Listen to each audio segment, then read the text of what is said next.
Kakek jualnya hanya pegang memang baik ke kabupaten di Aceh kan. Alai Ya. kita nyong le bu doktor ani bak sira pasien. Pajan pun kata sakit jiwa dan pakat sampai menahan. Jauh ji. Anak tak trip lom bu doktor lon sakit lagi nyo karena jet karena masalah keluarga ada. Tanya lah masalah keluarga kiban cerita ile kiban kejadian ji. Tanya le doktor jauh.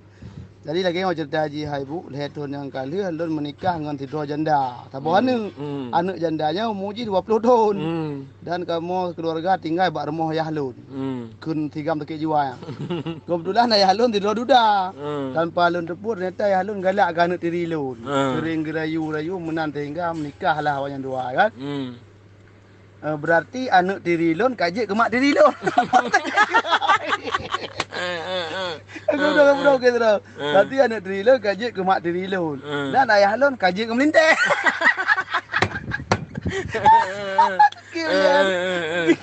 Kalian Kajik ke melinteh lun kan.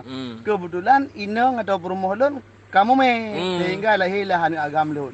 Berarti anak kandung lun nyan adalah adik dari mak tiri. mak tiri lun. Sehingga anak kandung lun dihoi lun ayah. Lun pi ku hoi anak kandung sebagai apa cut. Adik mak. Hampu ngod. Kak. Dia nyan ya lun ngan anak tiri lun kanan. Berarti lun ngan ji adik abang. Tapi ji harus dihoi lun kakek.